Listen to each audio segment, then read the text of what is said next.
Bonjour et bienvenue dans le podcast de Simone et les philosophes. Je m'appelle Peggy Havé et pour cette seconde saison, je vous propose chaque mercredi un regard féminin et féministe sur un sujet philosophique. Aujourd'hui, je vous emmène à la rencontre de cette voix très discrète qui ne vous quitte jamais et qui se dresse la première pour vous empêcher de terminer vos phrases et vos pensées, à savoir la vôtre. Votre voix intérieure qu'on appelle l'autocensure.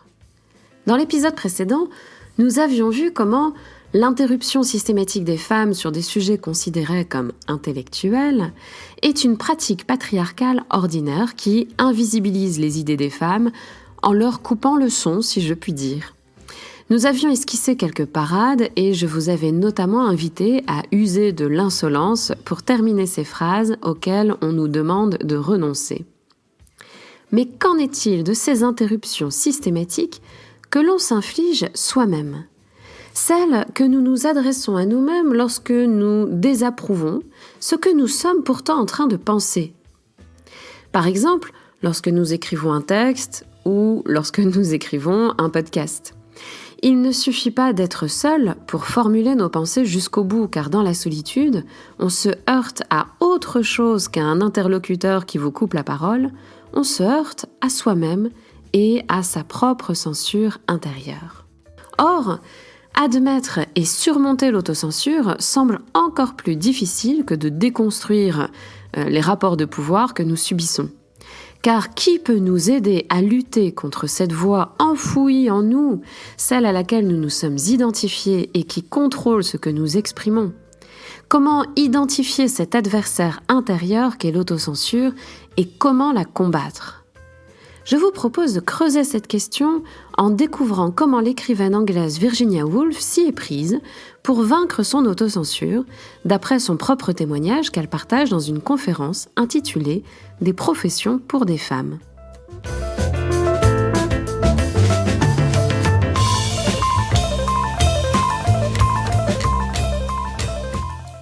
Plaçons donc le contexte en quelques mots, le contexte de cette conférence. Nous sommes le 21 janvier 1931 et Virginia Woolf parle à la London and National Society for Women's Service. Elle a été invitée à y parler de la vie professionnelle des femmes en partant donc de son expérience à elle et de son métier d'écrivaine. Elle s'y adresse à un public de femmes dans un contexte historique de lutte pour l'égalité des droits. Cela ne fait que quelques années que les femmes peuvent voter en Angleterre et il y a encore de nombreux droits qui sont réservés exclusivement à leur mari, ce qui revient à dire, en mes termes, que ce ne sont pas des droits mais des privilèges. Enfin, passons. Cela fait 2 ans que Woolf a publié son célèbre essai intitulé « A Room for One's Own », je suis désolée pour mon accent anglais, et qui a été traduit en français par « Une chambre à soi ». Dans cet essai, Woolf mettait en évidence, avec son style délicieusement insolent, la façon dont la culture patriarcale avait interdit aux femmes l'accès au savoir et à la création intellectuelle pour les contenir dans leur rôle domestique. Pour que les femmes puissent produire des chefs-d'œuvre littéraires, il leur manque donc 2 choses, aussi simples que rares à cette époque, et encore aujourd'hui, je pense.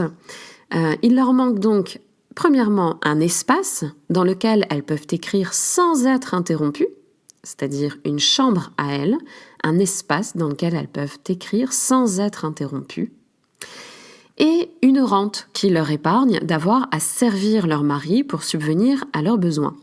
Donc, à la fois un espace à soi et du temps pour pouvoir produire sans être interrompues par les tâches domestiques qui peuvent facilement occuper toute la journée.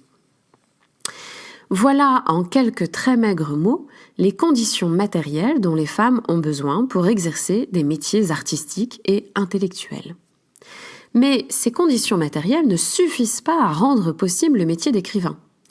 Une femme qui veut écrire et qui peut matériellement le faire se heurtera à de lourdes contraintes dont les hommes sont épargnés. Ce sont des contraintes intérieures. Et c'est d'elles qu'il s'agit dans cette conférence de 1931 de Woolf. Plutôt que de diagnostiquer cette autocensure avec surplomb, comme on peut le voir dans des textes de nombreux philosophes, par exemple, lorsqu'ils dénoncent les normes, ils en parlent souvent en prétendant s'en accepter. Ça m'a toujours surprise d'ailleurs. Mais enfin, c'est pas la posture de Virginia Woolf. Elle ne se contente pas de diagnostiquer cette autocensure en prétendant y faire exception. Woolf, au contraire, parle à la première personne du singulier et partage sa propre expérience, son propre combat intérieur, celui qu'elle a dû mener pour parvenir à écrire le plus librement possible. C'est donc un témoignage, mais la façon dont Woolf le met en scène nous donne déjà une première réponse à notre question. C'est que parler de ses propres autocensures de façon créative, eh bien c'est sans doute la seule façon de les surmonter. Je veux dire, on ne surmonte pas ces autocensures en les annulant ou en les déniant, en les enfouissant bien loin de notre attention. Mais au contraire, ce que nous montre Woolf, c'est que finalement, c'est en les explorant au plus près, en mettant ces autocensures sous nos yeux, en leur faisant jouer le rôle qu'on a choisi pour chacune d'elles, qu'on peut espérer les surmonter.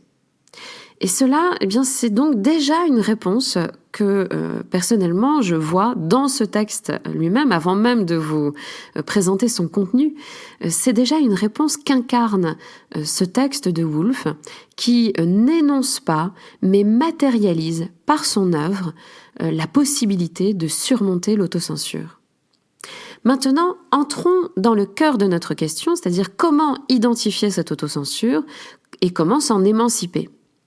Comment donc précisément les mettre en scène, ces autocensures qui nous sont structurelles et qui sont si difficiles à débusquer. Woolf y répond par ce qui peut sonner comme une mauvaise nouvelle. Les femmes, dit Woolf, ne se heurtent pas à une autocensure, mais à deux autocensures. Alors, quelles sont ces deux voix qui interrompent constamment la femme qui veut écrire ? La première, c'est celle d'un fantôme, dit Virginia Woolf, qu'elle appelle l'ange du foyer. Elle raconte que cet ange du foyer s'est manifesté à elle dès ses débuts, dès l'écriture de ses premiers articles rémunérés quand elle avait 22 ans. Alors qu'elle avait été à écrire la recension d'un livre d'un auteur célèbre, elle entendit autour d'elle les pas et les chuchotements de cet ange qui est en fait donc un spectre. Ce spectre, donc, elle l'appelle l'ange du foyer, The Angel of the House, qui est le titre d'un poème d'un auteur anglais du XIXe siècle, Coventry Patmore. Dans ce poème, l'auteur dépeint la femme parfaitement dévouée à sa vie domestique et conjugale, et donc évidemment, il la dépeint comme en un rêve auquel nous pouvons tous et toutes aspirer. Et que dit cet ange du foyer qui tournoie autour de Woolf pendant qu'elle écrit ? Elle lui dit ceci, je cite donc Woolf. « Mon enfant, vous êtes une toute jeune femme. Vous écrivez sur un livre écrit par un homme. Montrez-vous indulgente, soyez douce, soyez flatteuse, dissimulez, usez de toutes les ruses et de tous les stratagèmes de notre sexe. Ne laissez jamais deviner que vous êtes dotée d'un esprit qui vous est propre. Et surtout, soyez pure. » Et elle prétendit guider ma plume, dit Woolf. La description de cet ange du foyer est plus longue et elle partage pas mal de points communs en réalité avec la nature féminine décrite par Kant, dont je vous parlais dans l'épisode 3 de cette saison. Donc si vous lisez, et je vous invite vraiment à le faire, si vous lisez ce texte qui fait quelques pages de Woolf, et que vous le comparez avec le texte de Kant, c'est surprenant. Enfin, voilà, on a vraiment le paradigme de l'idéal féminin et de la façon dont notre histoire patriarcale a défini ce que devait être une femme. Alors voilà, cet ange du foyer, elle est compatissante, maternante, indulgente avec les hommes, elle est charmante, dévouée, elle a le sens du sacrifice, elle valorise les pensées et les désirs des autres et non les siens, elle est gracieuse et elle est rusée. Ça aussi, c'était quelque chose que soulignait Kant, puisqu'en fait, dans l'imaginaire de nos sociétés, la ruse féminine est corrélée à la fonction de séduction.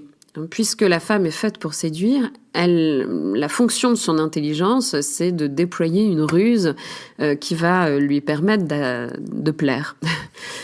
Bref, ce que Woolf a en vue ici, c'est l'idéal féminin fabriqué et répété par la culture patriarcale, tout particulièrement par l'Angleterre victorienne. Donc c'est cet idéal féminin qui lui parle dans cette première voie d'autocensure. Mais en deçà de ces caractéristiques de la femme telle qu'elle est représentée par la tradition, celle qui donc intervient comme une autocensure, j'attire votre attention sur 3 points en particulier. Cette première forme d'autocensure à laquelle les femmes se heurtent lorsqu'elles veulent gagner en liberté intellectuelle est une voie féminine, dans l'hypothèse, dans la mise en scène de Woolf. Celle de la femme dont rêve la société patriarcale, l'idéal féminin donc auquel les jeunes filles doivent s'identifier et qui a pour relais les voix de nos mères, de nos amies, de nos grands-mères, etc.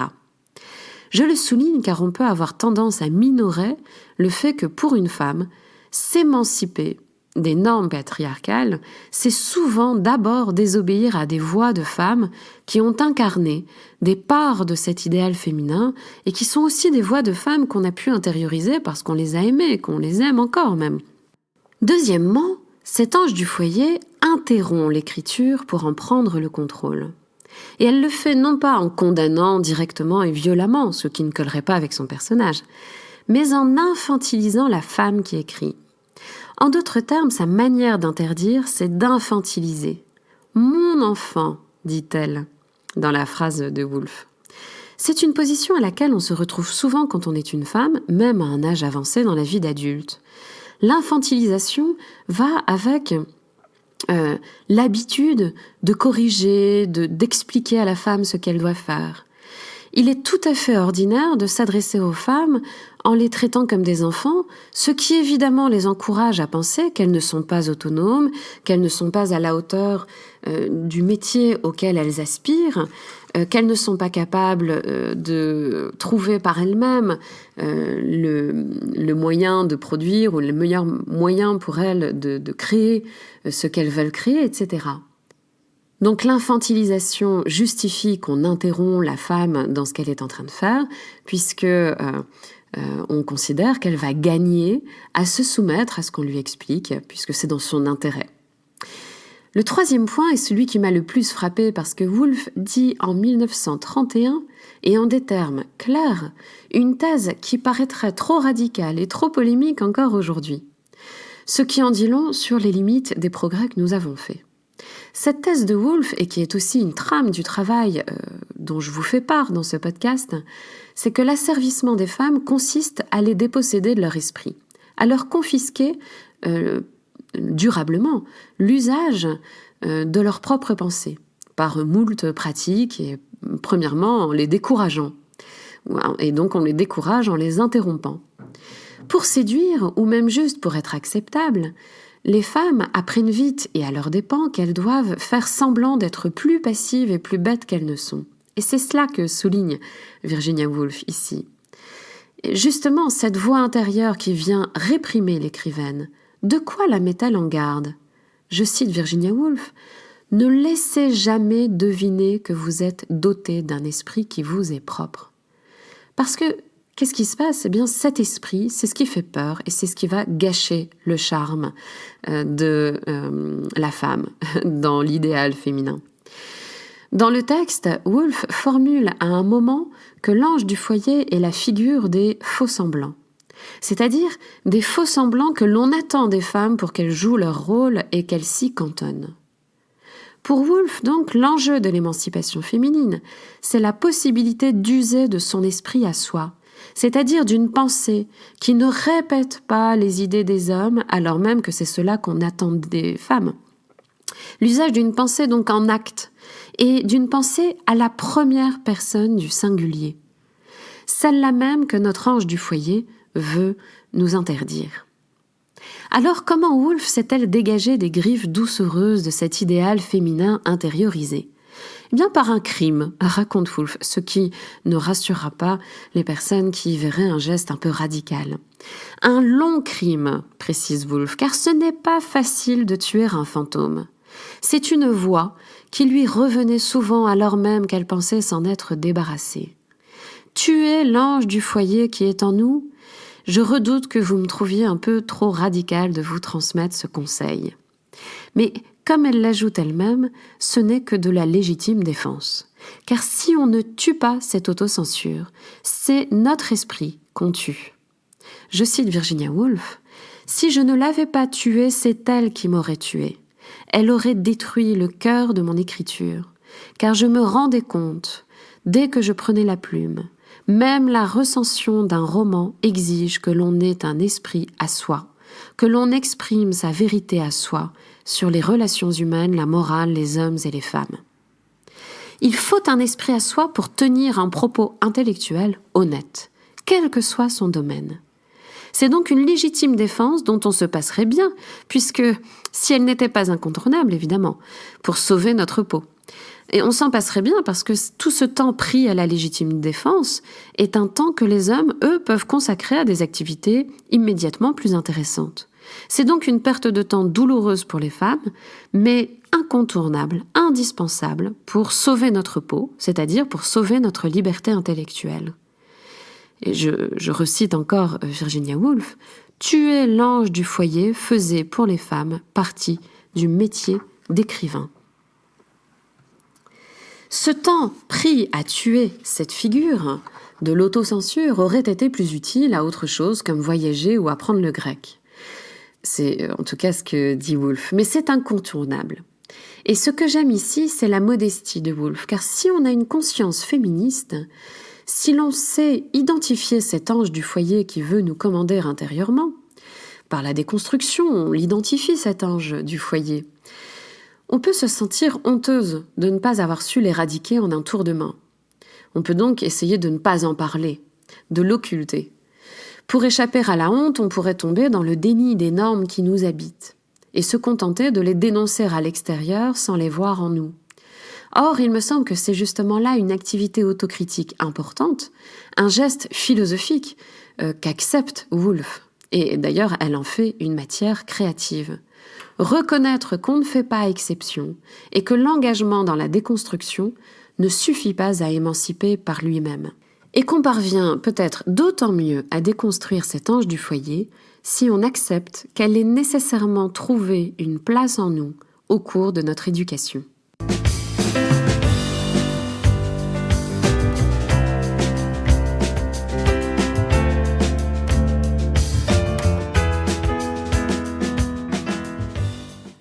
Qu'en est-il donc de notre question ? Peut-on surmonter l'autocensure ? Oui, en combattant l'ange du foyer qui habite en nous. Mais je vous avais annoncé une seconde forme d'autocensure mise en scène par Woolf, une deuxième voix qui vient interrompre notre propos lorsqu'on s'efforce de penser, de s'exprimer conformément à ce qu'on pense. Il s'agit cette fois d'un rocher, dit Woolf, contre lequel toute femme qui écrit se fracasse nécessairement. Ce rocher, je vous en ai déjà parlé puisque c'est le socle de notre histoire de la philosophie. On l'appelle la raison. Précisons, la raison considérée comme l'instance qui prescrit aux femmes ce qui est convenable et qui proscrit ce qui est inconvenant, du point de vue des conventions masculines. Cette définition de la raison pourrait vous paraître détournée, circonstanciée. Mais rappelez-vous, pour presque tous les philosophes de notre tradition, de l'Antiquité au XXe siècle, les femmes n'ont pas de raison. Le logos, donc, est la propriété exclusive des hommes et elle leur confère, cette propriété exclusive, l'autorité intellectuelle qu'on connaît. Donc, qui a la raison peut dire aux autres ce qu'il faut faire et ce qu'il faut penser. Donc, définir la raison comme le discours, le logos, qui érige en normes les attentes des êtres rationnels que sont les hommes est finalement plutôt cohérent, voire même consensuel. Alors, que vient faire cette raison que rencontre très brutalement l'écrivaine au cours de sa transe créatrice? La raison, dit Woolf, interrompt la femme qui écrit, toujours cette interruption à laquelle la femme s'expose. À quel moment? Dans les mots de Woolf, je la cite, « Pour dire les choses sans détour, elle avait pensé à quelque chose qui avait à voir avec le corps, avec ces passions dont il était, pour la femme qu'elle était, inconvenant de parler.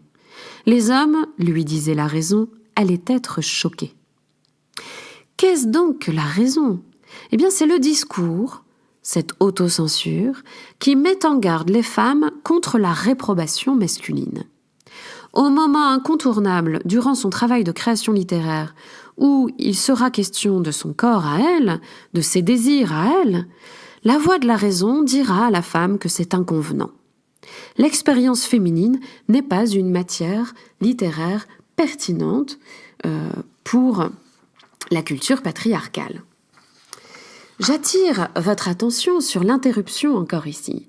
Interrompre, c'est à chaque fois interdire ou mépriser, ce qui, de proche en proche, participe d'une même violence. Et il ne suffit pas de dire que cette interruption est injuste, car elle a commis un dommage irréparable. Elle a empêché l'écriture, la pensée, l'invention d'une histoire. Elle a empêché le travail créatif donc de cette écrivaine. C'est l'avortement d'une histoire, c'est l'avortement d'une phrase qui était en train d'être créée et qu'on ne pourra pas reproduire. Je cite Virginia Woolf, elle, donc la jeune femme que Woolf était, elle était sortie de sa transe. Son imagination était enrayée par le caractère conventionnel de l'autre sexe. Donc ce caractère conventionnel qui s'exprime dans cette seconde voix, qui est notre seconde autocensure et qui nous alerte contre la réprobation masculine face à tout ce qui peut concerner la sensualité, l'intimité des femmes. Alors, peut-on tuer cette raison comme il a fallu tuer l'ange du foyer? Woolf dit qu'elle n'y est pas parvenue et qu'elle ne cesse de se débattre avec elle. Selon elle, il n'est pas certain qu'un jour les femmes puissent réellement dire librement, je cite, « la vérité sur les expériences de leur propre corps ». Et en tout cas, je cite encore Virginia Woolf, « le temps est encore long, je pense, avant qu'une femme puisse écrire un livre sans avoir à tuer un fantôme ou sans se heurter violemment à un rocher. » Cela signifie que le travail qui consiste à formuler des idées singulières, qu'on forge depuis sa propre conscience, sans les censurer, ce travail est exigeant, comme l'est toute forme de libération. Pour répondre donc à la question que nous nous posions, il faut admettre qu'on ne surmonte jamais tout à fait les normes qui habitent en nous. Mais la lutte que nous engageons pour la surmonter nous offre le terrain de nos créations. En témoignent toutes ces œuvres que des femmes ont tirées de leur lutte contre toutes ces voix qui interrompaient leurs pensées. J'ai presque envie de dire qu'on n'anéantit pas l'autocensure, mais qu'on se débat avec elle pour en tirer quelque chose de nouveau, en se débrouillant. Et que peut-être penser, créer, c'est ça, c'est se débrouiller coûte que coûte pour étirer nos idées hors du cadre imposé, hors de ces autocensures, au-delà donc des interruptions intérieures et des interruptions extérieures qui les menacent constamment. C'est une tâche difficile, mais c'est peut-être là que s'enracine notre effort pour penser. Dans la reconnaissance qu'il faut toujours chercher à pousser un peu plus loin la phrase qu'on avait interrompue. Alors pour conclure, je vous invite à lire ou relire le texte de Virginia Woolf, bien sûr, mais je vous invite aussi à le pratiquer dans votre vie à vous, à repérer vos propres interruptions, à essayer de voir quelle voix en vous vous a interrompu. Et sentez-vous absolument libre de les mettre en scène, ces voix, de les identifier, de les rapporter à tel ou tel personnage, Et si vous avez envie de prolonger vos réflexions ou de me poser vos questions, eh bien je vous invite à participer au live qui aura lieu le mardi 27 octobre à 19 heures.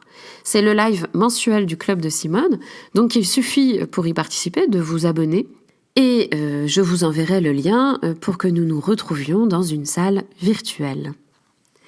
Merci beaucoup à Geoffroy Montel pour la masterisation de pro de cet épisode et à Masha Garibian pour l'autorisation qu'elle m'a donnée de vous partager son morceau Georgian Mood.